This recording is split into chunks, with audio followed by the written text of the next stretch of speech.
Support for This Might Be Helpful is brought to you by Manscaped, the best in men's below-the-waist grooming.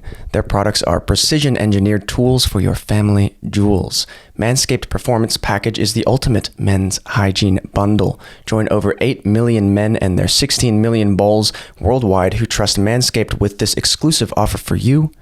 20% off and free worldwide shipping by entering the code ROSIN at manscaped.com. Now, I remember viscerally the first time I attempted to shave my balls. I skipped the YouTube tutorials, I stole my dad's electric razor, sorry dad, and immediately caused what I considered in that moment to be irreparable damage. For years after, even the notion of putting an electric razor near my family jewels elicited palpable fear, much to my partner's disappointment. That was until my Manscaped Performance Package 4.0 arrived, and boy, howdy, is this a game changer. Inside this package, you will find their Lawnmower 4.0 trimmer, the Weed Whacker ear and nose hair trimmer, the Crop Preserver bowl deodorant, the Crop Reviver toner, performance boxer briefs, and a travel bag to hold your goodies. This is the future of male grooming, and I dare say the greatest bowl trimmer ever. And I can say that because I do not fear it when I pick it up. It feels quite safe and sturdy and gentle and loving in my hands and has an ergonomic shape that just provides a little TLC to those TLBs, tiny little balls. So, boys out there, if it's time to take care of yourself, go to manscaped.com and get 20% off plus free shipping when you enter the code ROSIN at checkout. I wish your balls the best. Hello, this is Cameron, and welcome back to another episode of This Might Be Helpful, and I sincerely hope that it is. I am very confident that today's episode will be helpful because I'm joined by Dr. John Demartini. John, would you like to introduce yourself? Because as a polymath, multi-passionate, multi-potentialite, I know that words and labels are difficult to ascribe to yourself, but we seem to have a need for them nonetheless.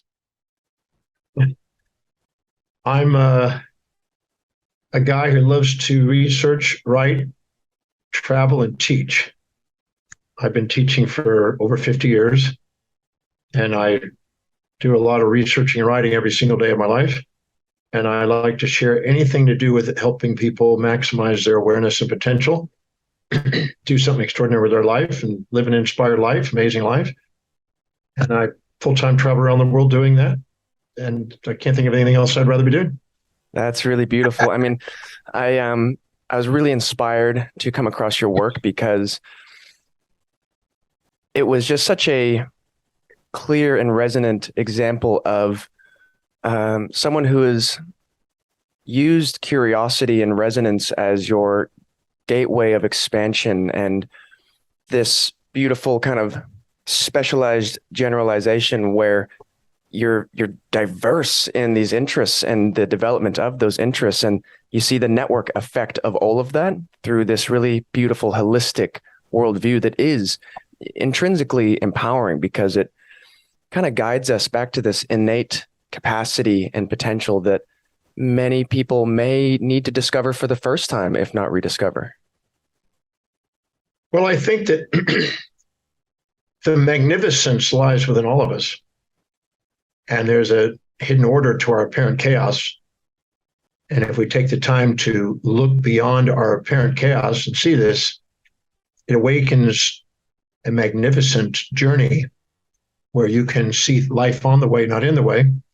And you can have a lot to be grateful for and journal, and also contribute massively and serve in a sustainable, fair exchange manner, which is economically also rewarding and definitely inspired. So I think that, I love helping people do that. That's my thing. And I love what you just said about being able to see beyond the apparent chaos to this greater order, because I've been toying with this idea myself that if I am perceiving chaos in my life, that it's quite possible that that perception of chaos is really just a example of limited perception and limited awareness of these overarching cycles and orders that that my life is acting in accordance with. Exactly. Claude Shannon and a couple guys that did information theory in his study of thermodynamics, which is a study of order and disorder, showed that order, well, let me start with disorder. Disorder was missing information. So let me give you an example. If you are meeting somebody and you are drawn impulsively towards them with an infatuation, you are conscious of the upsides, but unconscious of the downsides.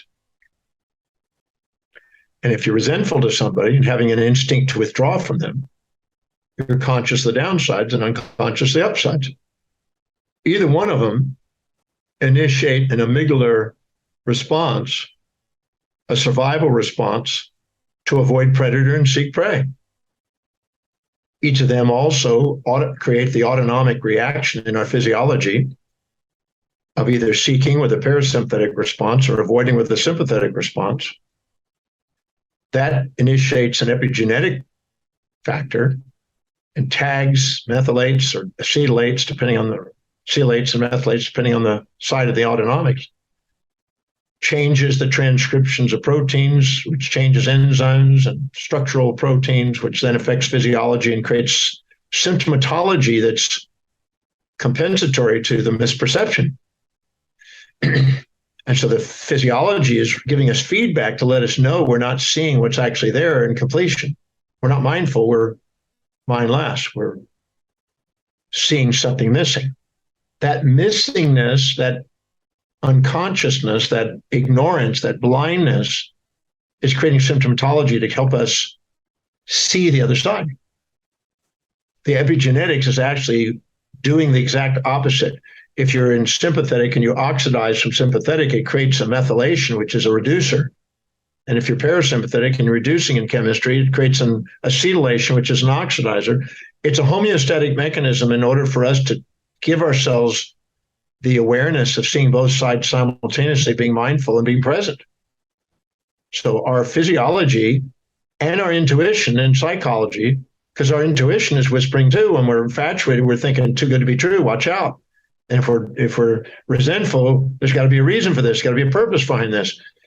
So we are being, in our physiology and psychology, even our sociology, if we get puffed up and look down on people, we attract events to criticize us, to humble us, to stop the looking down on people and look across at people. And if we're down, we get supported to try to lift us up. So nature is doing what it can within us and around us to help us have homeostasis and authenticity to maximize our awareness potential. Therefore, if we really ask quality questions, which allow us to see the side we're ignoring and become mindful and at the same time authentic, at the same time in a state where we're having equanimity within ourselves and equity between ourselves and others, we have sustainable fair exchange, which maximizes our potential economically and business-wise and socially and relationship-wise and spiritually.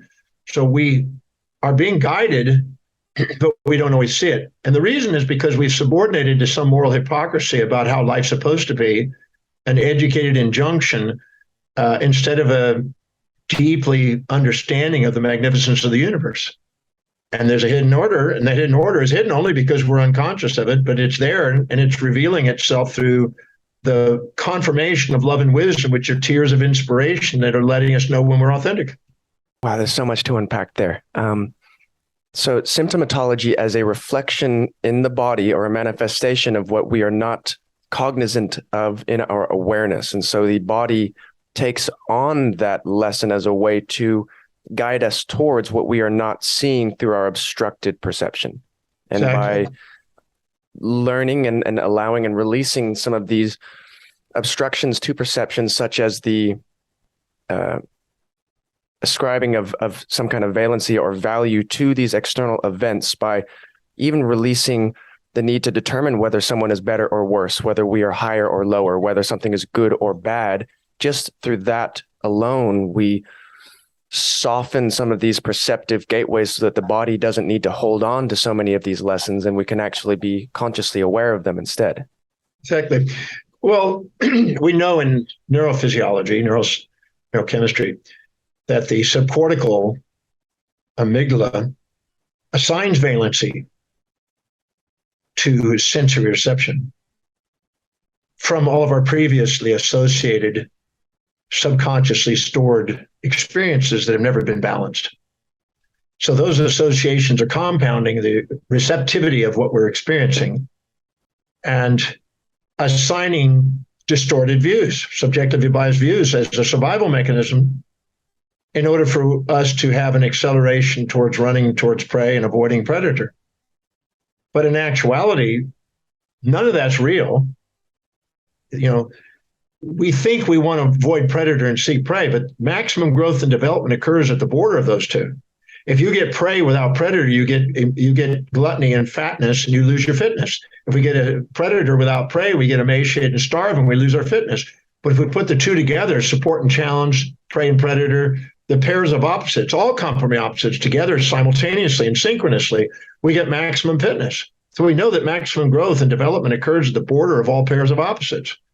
It's the old yin-yang integration, Taoist, middle path Buddha, enlightened state, whatever you want to call it, but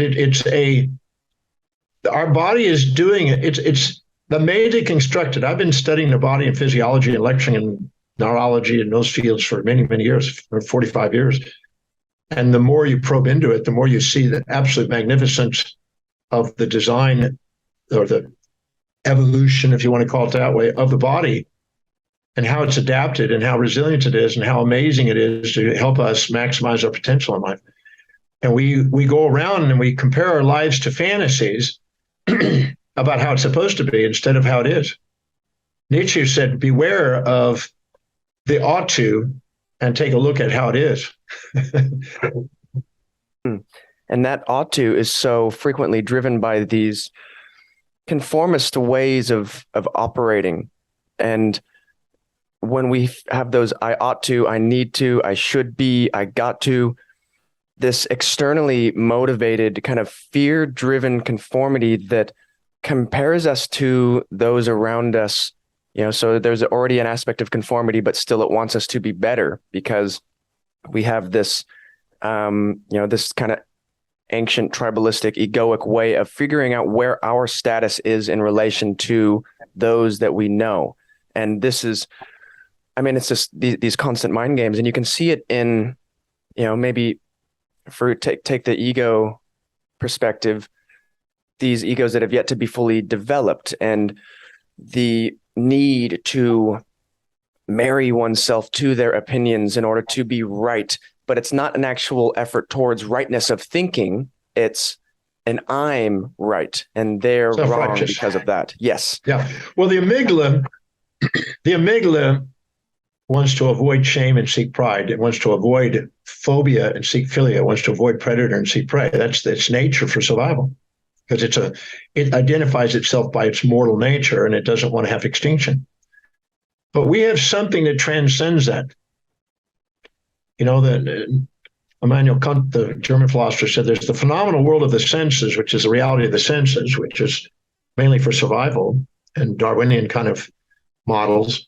And then there's something that transcends the nominal world that sees beyond that, beyond the senses, and is able to see what our senses don't normally see.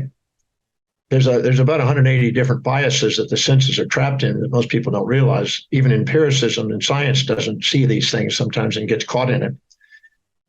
But when we see beyond that and ask the quality questions, we are able to see both sides simultaneously. And there's a confirmation with the gamma synchronicity in the brain that confirms it. And we actually have this aha, this eureka moment, a tear to let us know we're now seeing mindfully what's there, because we sometimes judge things. And it's been shown for centuries. We can go back to biblical, pre-biblical, historical states. And it's always said that we only resent things on the outside that represent parts of us on the inside. We only judge them for what we've done ourselves. And we were only wanting to avoid them because they're reminding us of what we're wanting to avoid in ourselves and dissociate from when we're ashamed of that and we want to go towards a pride because our amygdala is addiction.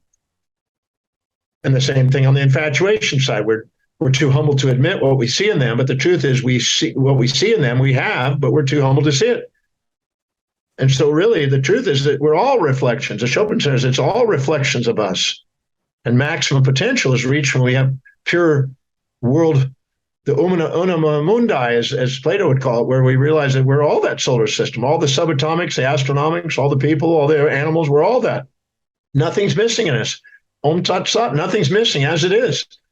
So I'm a firm believer in knowing how to ask the questions to reveal to ourselves past our ignorance, to see that whatever we perceive in the world around us that we judge is a reflection of what we have inside us, and we own it, nothing's missing. Every time we disown it and we're too proud or too humble to admit what we see in others inside us, we have a void, an emptiness, and we have no fulfillment. And the moment we reflect and discover it, we honor all the people around us, and it levels us into equanimity, and we're now into a state where we can be equitable with other people, where we have sustainable fair exchange, where we then have great relationships. We have transactions in business. We have fair exchange. People want to continue to do business with us. We know how to manage money because we're not wobbling with emotions and getting greedy or fearful. And we are now able to be inspired by what we're doing, because when we live by our highest values, where we're most objective and most balanced and most resilient and most expanded, we do extraordinary things. We have that capacity 24 hours a day, but we get caught in the moral traps about how it's supposed to be, should be, ought to be, got to be, must be, instead of actually the way it is. And the magnificence of the way it is far greater than any fantasies we'll ever impose on it. And this almost limbo of attention, where people may feel trapped in how things could have been, would have been, should have been, and then that's projecting onto how things could be, would be, should be, inhibiting our ability to perceive what is now and make more direct contact with reality, as opposed to a contact that's constantly mediated by these would have been, should have been, could have beens. And, because our entire experience of reality is really our experience of our relationship to what emerges in reality. And when we can energetically, begin to alter consciously our relationship to reality and reach that more, I'm saying neutral energetic territory only because that is the, to me, this a really fertile place. When you reach that place of maybe, it's not the conviction of no or the determination of yes, it's maybe, it's allowing, it's openness, it's the suspension of disbelief and the recognition that there are beliefs currently that we're holding consciously and unconsciously that are filtering in the stimuli and information of reality in a way that might not be serving us. Well, ultimately, it's serving us in the sense of it's waking us up to our illusion. But in our immediate assumptions about what we want, it seems to be distracting from it because we're addicted to sometimes fantasies about who we are and what we want. I always say the magnificence of what we want is far greater than those fantasies. And depression is a comparison of our current reality to the addiction to those fantasies. If we keep comparing our life to a fantasy, we won't appreciate our life. That's what many people live. But I'm a firm believer that we have inside us everything. I went through a dictionary 38 years ago now, more, almost 39, an Oxford English dictionary, when I noticed two things. I noticed that whenever I was emphasizing something to somebody, really emphasizing it, I was talking to myself. I noticed that. And then I also noticed that whatever I was judging on them, I was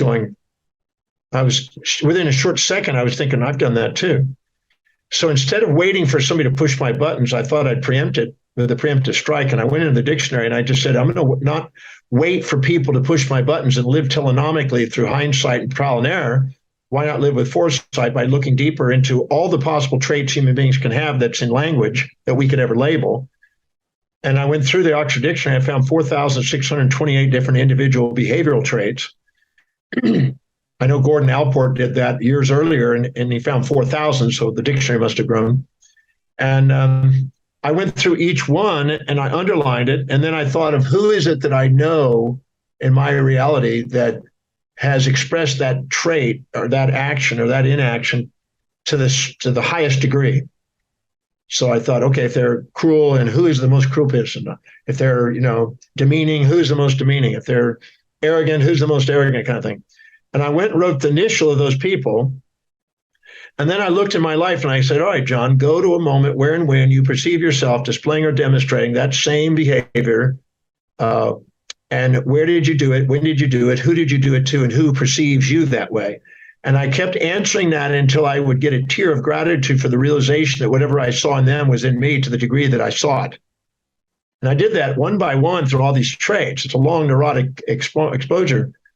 And the benefit of that was I was more poised and present when I met people because I realized my first impression was just revealing to me the things that I may not have been loving and appreciating because I'm only want to fix something in other people that represents a part of me that I'm not loving. And so I noticed that my reactions to people became less reactive. So I think, well, okay, that was a productive use of hours of work. And then I realized, let me take my students through that. So I've been doing the breakthrough experience now for 35 years almost. I've taken 100,000 people through it. And I've taken them to do the same thing. And there's nothing you will ever experience in the world around you that's not a reflection of your projection. It's that simple. So when you finally get that, you realize that you're captain of your ship, you're master of your destiny. It's right here. And what we do is we create on false attribution biases. We falsely attribute us having the power to give pain or pleasure to somebody else, and we then give shame or pride to ourselves, or false attribution biases on others, and we give infatuation, resentment, and philias and phobias to others, and we dissociate the self and other paradox, and we break the primordial boundary between self and other, which stops us from experiencing the hidden order. Well, once we realize it's all a reflection of us, wow. And that transcends the entire moral code. As Montaigne, as he traveled the world, he tried to find a universal moral code, and nothing ever ascended. Because in some place, at some time, everything that was good was also bad somewhere else. It's like pro-life, pro-abortion, pro-guns, anti-guns, and all that stuff. So when you finally transcend that and realize, instead of having the external world having to govern you with these moral constraints and hypocrisies, you end up governing yourself because of wisdom to know that that's what maximizes the sustainable fair exchange with human beings and maximizes your potential and fulfillment in life. So you're not driven from the external, constraints. You're driven from within because you have spontaneous potentials expressing itself in the brain instead of evoked potentials, which is way more profound experience for people. And self-actualization, we could call it illumination. We could call it 1,000 words by writers, but we all have that capacity, and it's not really outside a little bit of work. People want this lazy man's guide to enlightenment instead of doing the work, but the work is worth it because it's fulfilling as you take each step. Especially when you have that kind of mindset that alchemizes discomfort and alchemizes that resistance into these perpetual lessons, and every person you interact with, every person you meet is an opportunity, is a gateway to this deeper understanding of self. We have these opportunities where we have resistance. We have this emotional inflammation to what somebody is saying. And it's not that they are wrong and that you are right. It's that there is something within yourself that is being recognized, that your conscious perception is not filtering through. And it's an opportunity to go, hang on, what obstruction exists here? What is clouding my view? One of my favorite authors, Anthony DeMello, had a quote in his book, Awareness, the Perils and Opportunities of Reality. And it was, when the eyes are unobstructed, the result is seeing. When the ears are unobstructed, the result is hearing. When the heart is unobstructed, the result is love. And, this coincides with all of these ancient philosophies, cultures, mythologies, this process of unlearning these moral constrictions so that we can interact and interface with reality through this deep, direct contact. And you do become a conduit for experience, a conduit for love and wisdom and connection, because not only are you more quickly able to recognize the suffering in yourself that you are then projecting onto other people through a blame game, you are able to see that within others too and hold a more conscious, loving space for them to be able to witness themselves in your eyes. Well, love is its own reward. And Demella has some great one-liners. He's got some great, you can just take nugget after nugget after nugget as you go through his simple books, but with lots of depth. And I think, like I said, the magnificence most people don't ever really get a glimpse of. Leibniz, Gottfried Wilhelm Leibniz, how you pronounce it, in his Discourse on Metaphysics, talked about what he called, had a theological background. He called it the divine perfection. David Bohm might have called it the implicate order. Many people have different names for it. Doesn't matter what it is to me. But those that do have a glimpse of it, their lives are changed forever. I had that glimpse at a young age. And it's like once the door's been open, you can't not walk through the door.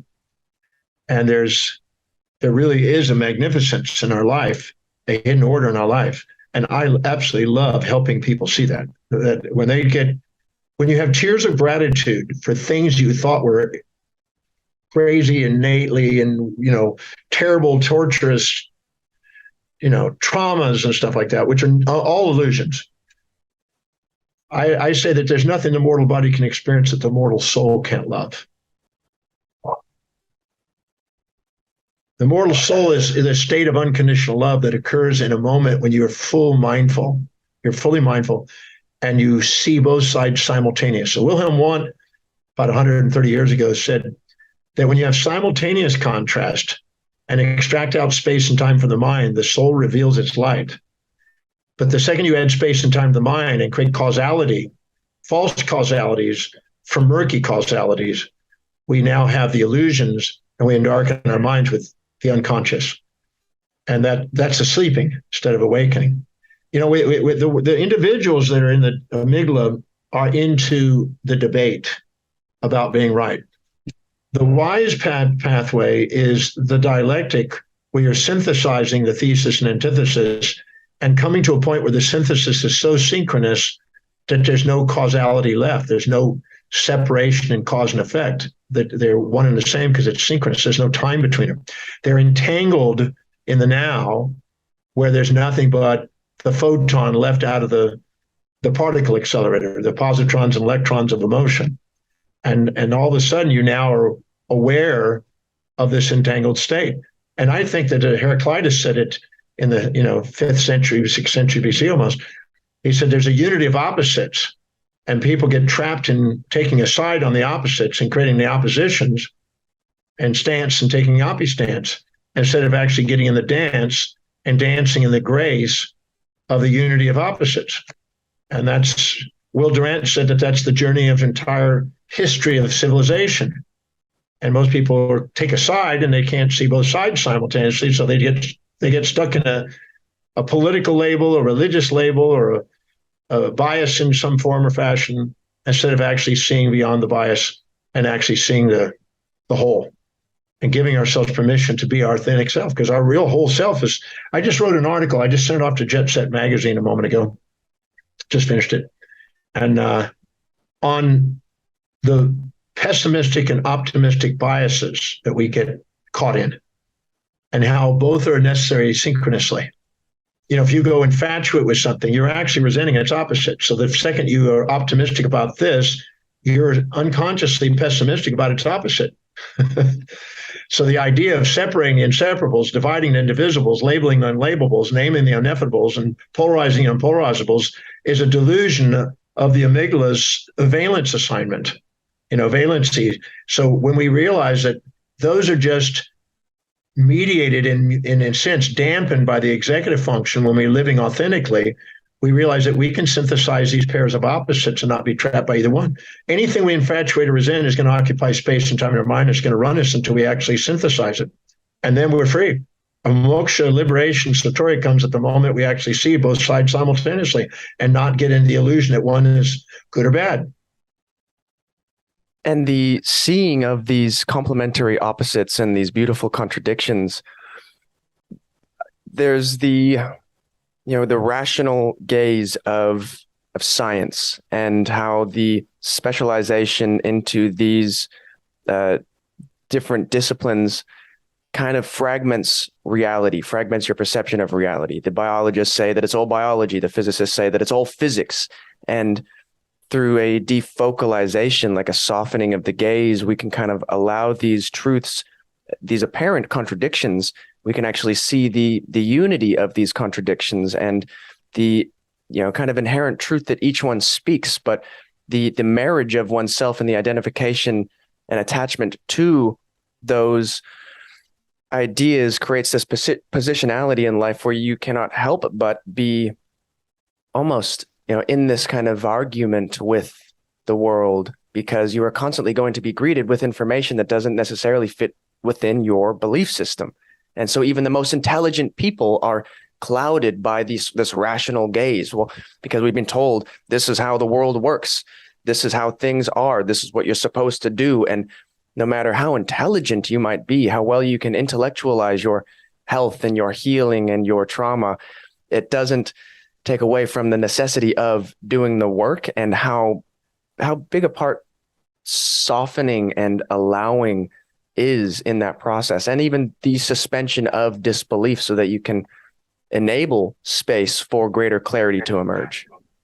Well, I like the old statements that handed down from the pre-Socratic Greeks. Socrates is saying that they called him the wise man, right? But he always just acknowledged that the more he knew, the more he didn't know. And what he didn't know is far greater, in fact, infinite compared to what he knew, which was an infinitesimal. So the more aware he was, the dumber he became. And of course, he would minimize himself and everybody else would exaggerate him because of that. When I was 18, when I was 17, I had a dream to travel the world and teach. And when I was 18, I was watching a little TV series called Kung Fu with David Carradine. And he had this Shaolin master, martial artist that was training him. And he would flash back to what the martial artist had taught him. And the martial artist called him Grasshopper, and he called the martial artist Master. When I watched that show, I said, I want to be a master. I'm 18 years old. I want to be a master. So I said, okay, what exactly is a master? And I decided that a master is somebody who could empower all 7 areas of their life, because I broke life into 7 areas. Our spiritual quest for expressing our most inspired mission and our immortality path. Then we had our mental path to create original ideas that serve human beings across the planet. Our vocational path, where we actually did a service and a fair exchange to train ourselves in seeing each other as equals. And our financial path to be able to master money so it's not running our lives, but we're mastering it. It's growing without having to work. Then there's the family life, where there's a love and intimacy and learning how to face our personas very quickly. And then there's a social life and hanging out with people that are doing extraordinary things and contributing to something and making history out of life and making a difference. And then there's the physical, maximizing our physical potential. And I said, I want to master all those. So I wrote out exactly how I wanted to do that. Then I said, I want to build a body of knowledge that will stand the test of time. I didn't want to just follow a culture. I wanted to create a culture. And I want to build a body of knowledge. So I said, okay, how do I do that?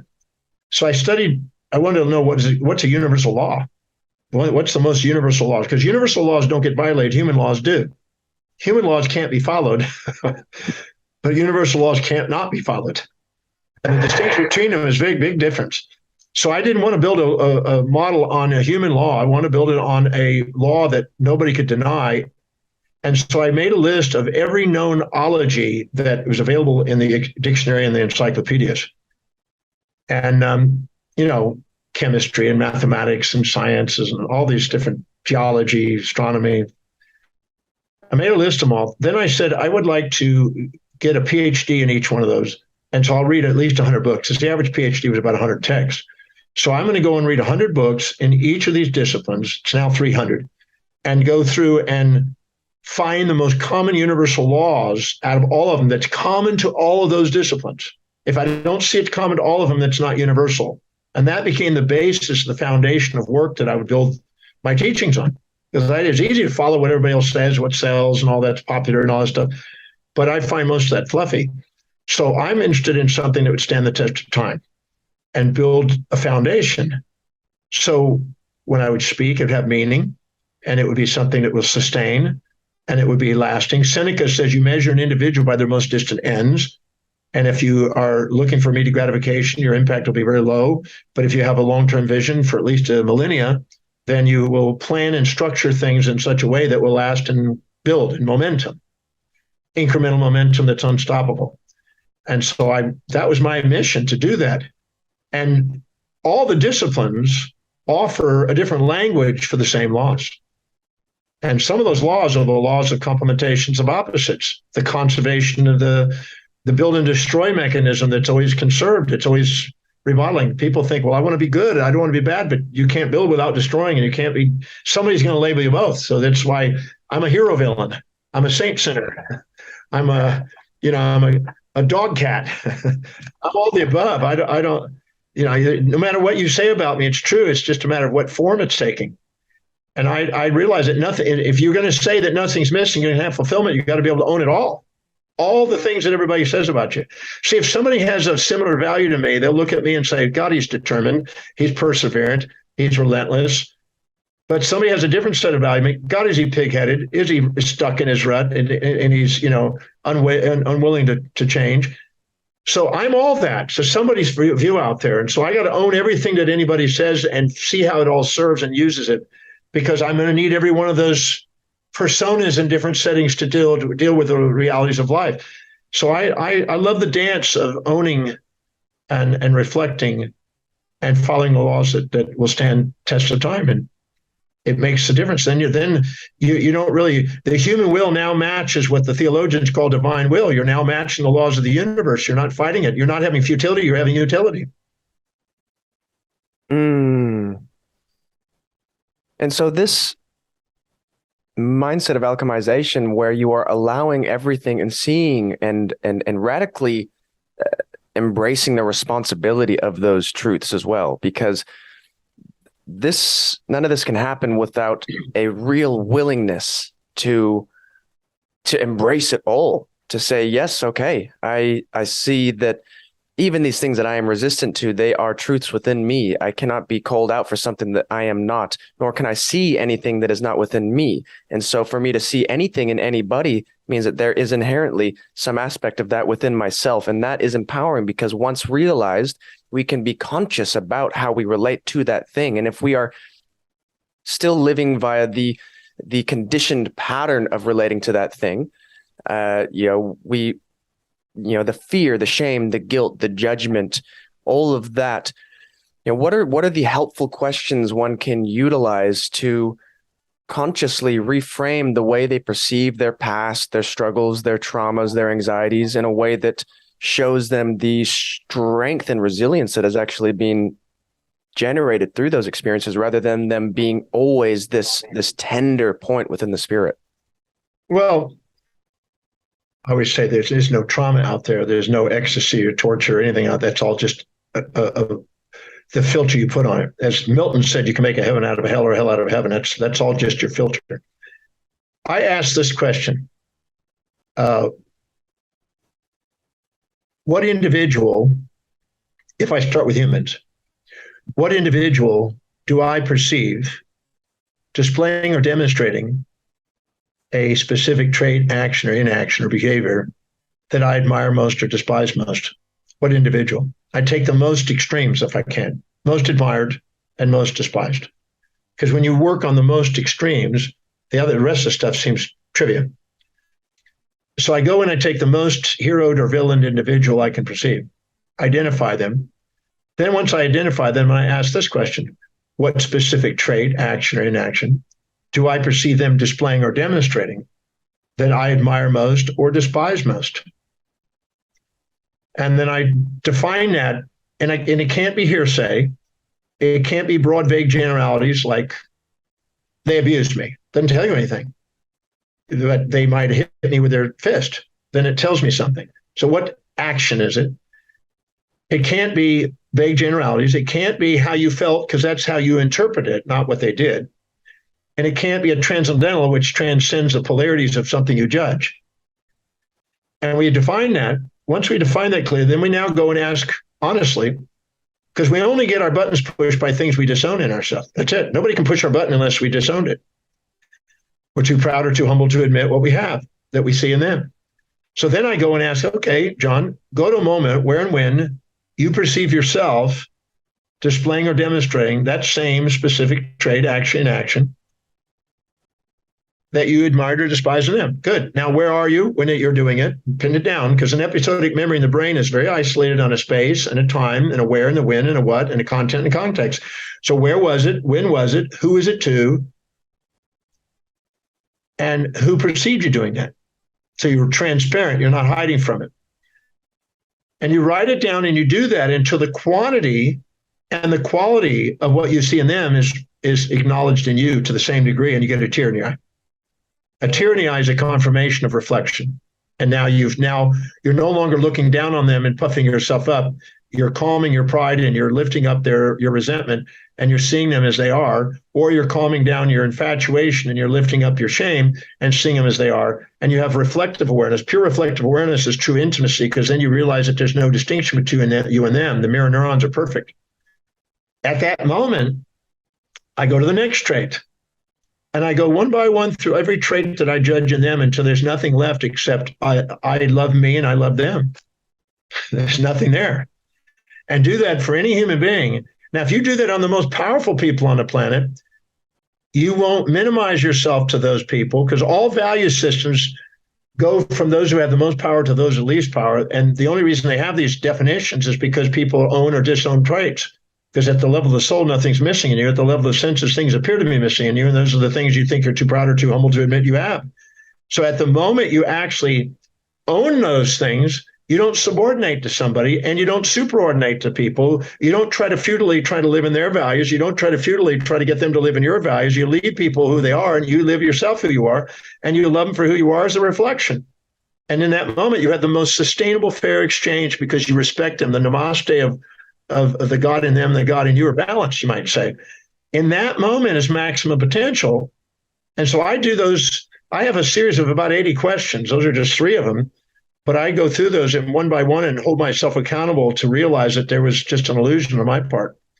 And the next question is then, where I've done this to whoever I've done it to, how did it benefit them?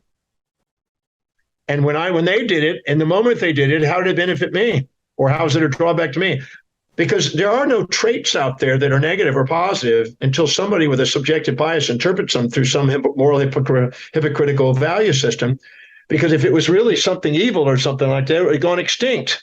But it's here on the planet for thousands of years. It must be serving, or it would have gone extinct. So in evolutionary biology, we know that. So then the question is if we have an interpretation of it somehow not magnificent, it's our job to go and look for the other side that we're denying. It's our denial of the magnificence that keeps the magnificence from shining in our own experience. It's our denial of the magnificence that keeps the magnificence from shining in our own experience.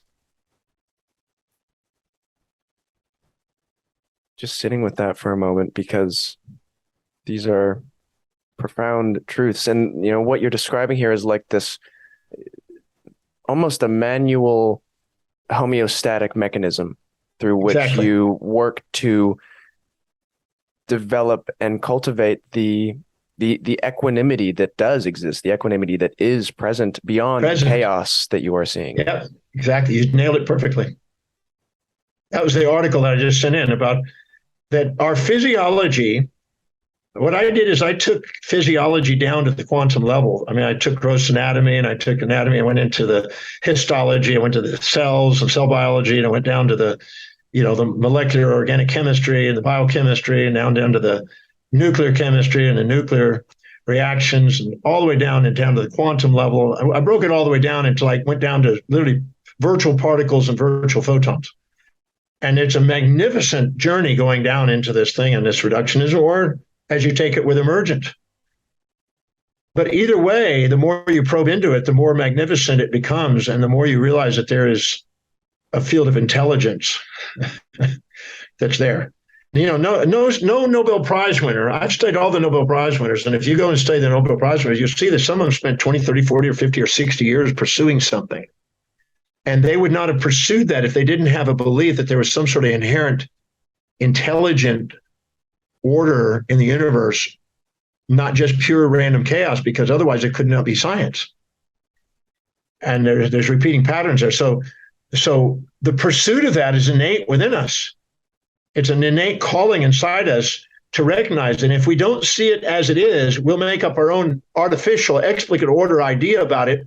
Just like if we don't see the real divinity, we'll make up our own anthropomorphic deities in order to compensate the false gods until we're ready for the true divine, primitive, panpsychic intelligence that's ever present, that is in everything, no matter what we're experiencing. And it's our calling inside to awaken to that magnificence, no matter what we're experiencing with any sense. And I always say that we have an infinite variety of experiences of magnificent love at all scales of existence for eternity. So we got a pretty good deal going for us. But we don't take the time to ask the quality questions, predominantly because the questions are not put on the mass conscious level most of the time. The masses are wanting the immediate gratification, and they're wanting the opium of the masses for a quick fix instead of actually the pursuit of something that's deeply meaningful. And Nietzsche and many others all said that, the meaning we give it is what we give it, but at the same time, if life not searching for meaning or not pursuing meaning, the mean between excess and deficiency, as Aristotle said, is an unfulfilled life. The hedonistic pursuit is immediate gratification, doesn't have anything that's sustainable.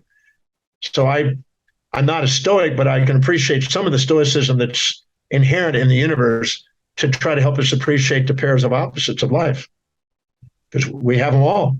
Nothing's missing. And no matter what you can perceive. I just spent yesterday, the day before, and the day before, taking students, a group of students, and have them take the most polarized perceptions they've ever experienced.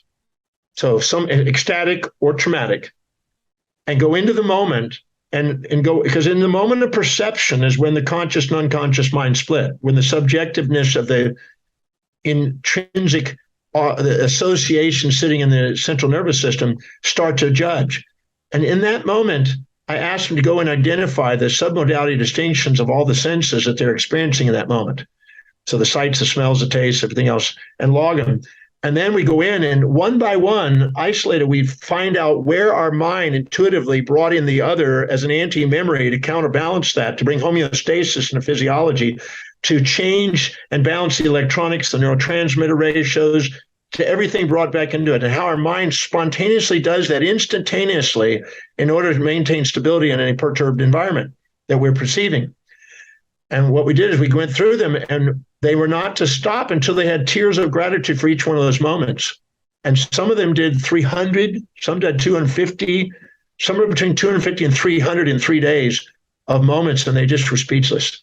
They realized that at every moment of any perception, the pairs of opposites are there, and we've overlooked it, then restored that with valency in our hippocampus, and then believed in that subconscious belief system that got reinforced by tradition, conventions, mothers, fathers, preachers, teachers, and everything else, and trapped us into this elusive state instead of actually acknowledging the magnificence that was there. And I just gave them an exercise and helped them see the magnificence moment by moment. And we went through a stream of consciousness, and we broke it down into smaller subsets of time and showed that in each moment, no matter what the perception is, the pair of opposites are always there. And then you actually realize that, so how is that coordinated? Is that coordinated from within? And you didn't know about it consciously. It must be something beyond that. And it's in every experience, and it's in every one of the social events that we have, and it's going on at all scales. So that's almost an awakening to a field of intelligence that's primitive. And these questions, they draw you out of the default mode of processing information. And that is so critical, paired with, lifting out of that default mode network, being exposed to new information or the same information that was there, but from the different perspective, and what we see is how it's seen. And then paired with the emotional correlate of that tier of gratitude creates that new connection of meaning. And we are threading this more fulfilling and purposeful way of perceiving and being our reality than just maintaining these stories that have been generated and maintained and then confirmed over time. It's creating these new stories. It's seeing that there was that the other side of the coin, of the story, of that significant moment in life that maybe once flipped and perceived from a different perspective, what it is in its entirety changes. Paul Dirac said, it's not that we don't know so much, it's that we know so much that isn't so. We're trapped in the illusions. When you're in kindergarten, or no, first grade to sixth grade, elementary school, primary school, you go into a science class and you see in the front of the class a little hydrogen atom, then a helium atom, then a lithium atom, then a beryllium atom, and a boron, carbon, nitrogen, go up to the iron, all the way up to uranium. And each one looks like a little bit bigger ball. And then you see in a little box, you see these little blue, red, and white sticks and balls, and you think, oh, atoms are little balls, little spheres. And so in elementary school, you swear an atom's a little ball. Then you go on to high school, or junior high, or whatever, your middle school, regular high school, and you realize, no, that's not exactly it. That was a model. It's actually a Bohr model. It's like it's a little solar system looking thing with electrons go around it, protons, neutrons in the center, and it's just these little orbitals. And you go, oh, that's what it was. It wasn't exactly that, but it's a shell, so it's sort of like a sphere, but it's a little higher level of abstraction. Then you go on to college and you go, oh, crap. Now I'm getting talked about quantum numbers, orbital spins, right? Azimuth number and things. And you get all these quantum numbers. And then you find out that it's probability distributions based on complex mathematics with square roots of -1 by Giordano Cardano, that Schrodinger, who believed in one mind and only one mind, the rest of it was just an illusion, concocted in order to explain these phenomenon of the virtual world of the complex mathematics, which allow the square root of -1 to give us both positrons and electrons, all pairs of opposites. So all of a sudden we realize, wait a minute now, what we were taught in elementary school wasn't true. What we were taught in high school wasn't true. Now it's quantum numbers. And that's something we can't wrap our head around because we can't see it in 3 dimensions. It's more abstract. It's a mathematical abstraction. Then you go on to get your doctorate degree. And then you find out, well, the point electron probability distribution is an infinitesimal, which has to be renormalized in order to be able to be real. And now you've got even more mathematical abstraction, and you realize that it's not exactly that either. That's got little bits of glitches in it. And then you go on to get your PhD and professor emeritus, and you're working on the most abstract things. And then you realize we don't really freaking know.